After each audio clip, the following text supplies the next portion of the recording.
Hello மக்களே, welcome to அபி சங்கமேஷ்.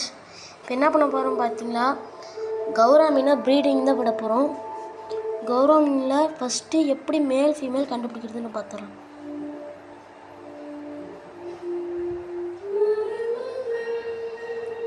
பார்த்தீங்கன்னா இது வந்து ஃபீமேல். எப்படி சொல்கிறேன்னு பார்த்தீங்கன்னா, வயிறு வந்து கொஞ்சம் குண்டாக இருக்கும், மேலே வந்து ரவுண்டாக இருக்கும், கலரும் கொஞ்சம் டெய்லில் வந்து அடியில் பார்த்தீங்கன்னா கம்மியாக இருக்கும். இதுதான் ஃபீமேல். அப்புறம் மேல் வந்து பாருங்களேன்,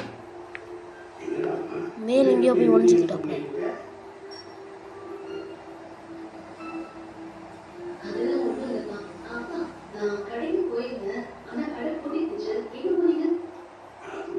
இதுதான் வந்து மேல்.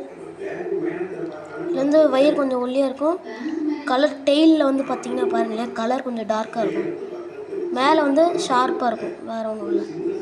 இதுதான் மேல். நீங்கள் கௌரா மீன் ப்ரீடிங் விட போகிறீங்கன்னா ஃபஸ்ட்டு என்ன பண்ணணுன்னா, நிறைய ஸ்பேஷியஸ் வேணும். ஏன்னா அது 400-450 குட்டி பக்கமாக போடும். நிறைய ஸ்பேஸ் வேணும், நிறைய பபுள்னஸும் கட்டும்.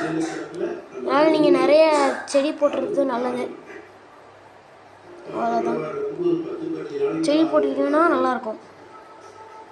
இப்போ வந்து நான் பார்த்தீங்கன்னா ஃபாக்ஸ் டெயில் தான் போட போகிறேன்.